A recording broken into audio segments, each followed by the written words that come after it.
இயேசு கிறிஸ்துவின் நாமத்தினாலே இந்த மாலை நேரத்திலே உங்களை அன்போடு விட வாழ்த்துகிறேன்.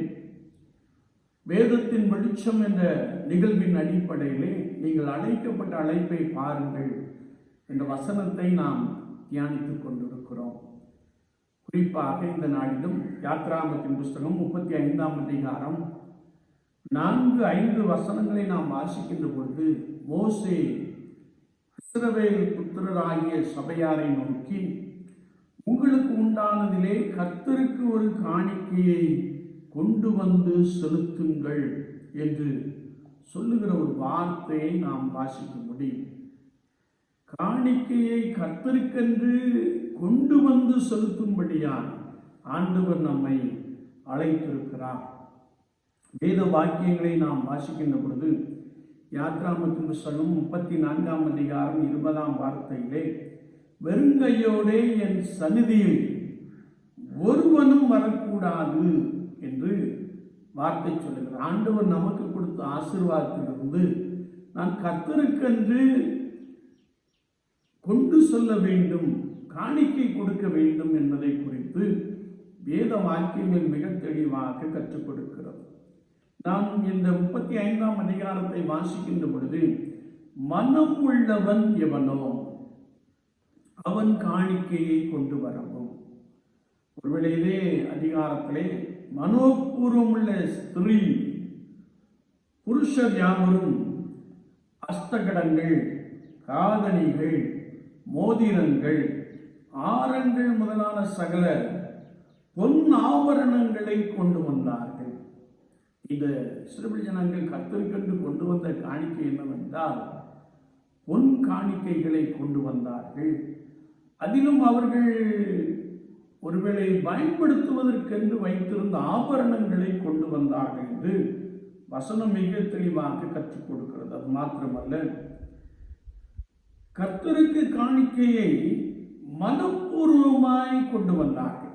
ஆண்டவருக்கு என்று காணிக்கை கொடுக்கிறவர்கள் முறுமுறுத்து அல்ல, மனப்பூர்வமாய் கொடுக்க வேண்டும் என்பதை குறித்து வேத வசனம் மிக தெளிவாக கற்றுக் கொடுக்கிறது. அது மாத்திரமல்ல, வேண்டியதற்கும் அதிகமான காணிக்கைகளை கொண்டு வந்தார்கள். ஏனென்றால் கர்த்தருக்கென்று ஒரு வாசஸ்தலம் கட்டப்பட வேண்டும் என்பதிலே அவர்கள் கர்த்தருக்கென்று உற்சாகமாய் கொண்டு வந்தார்கள். 2 கொரிந்தியர் 9:7 நாம் வாசிக்கின்ற பொழுது, உற்சாகமாய் கொடுக்கிற இடத்தில் தேவன் பிரியமாய் இருக்கிறார் என்று வசனம் சொல்லுகிறது. பரிசுத்த மார்க்கு 12:44 நாம் வாசிக்கின்ற பொழுது, அவர்கள் எல்லாரும் தங்கள் பரிபூரணத்திலிருந்து எடுத்து போட்டார்கள், இவளோ தன் வறுமையிலிருந்து தன் ஜீவனுக்கு உண்டாயிருந்ததெல்லாம் போட்டு விட்டாள். இந்த வசனத்தை நாம் வாசிக்க முடியும். என்னை கேட்டுக்கொண்டிருக்கிற என் அன்பு சகோதரனே, சகோதரியே, கர்த்தருக்கென்று மனப்பூர்வமாய் உற்சாகமாய் நீங்கள் காணிக்கை கொடுக்க வேண்டும் என்பதை குறித்து வேத வாக்கியம் மிக தெளிவாக கற்றுக் கொடுக்கிறது. ஆனால் நாம் நம்மிடத்தில் உள்ளதிலிருந்து எடுத்துக் கொடுக்கிறோம். அப்படி என்றால் இன்னும் நம்மிடத்தில் அதிகமாக இருக்கிறது. ஆனால் ஒரு ஏழை விதவையை குறித்து இயேசுவானவர் சொன்னபோது, எல்லாரும் தங்கள் பரிபூரணத்திலிருந்து கொடுத்தார்கள், ஆனால் இவ்வளோ தன் ஜீவனத்துக்கு உண்டான எல்லாவற்றையும் போட்டு விட்டார்.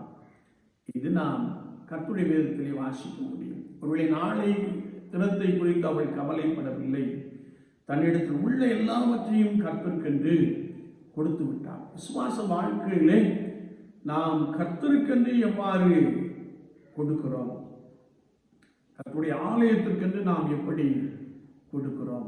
வேதம் சொல்லுகிறது, மனமுள்ளவன் கொடுக்க கடவன், மனப்பூர்வமாய் கொடுக்க கடவன். அது மாத்திரமல்ல, உங்களில்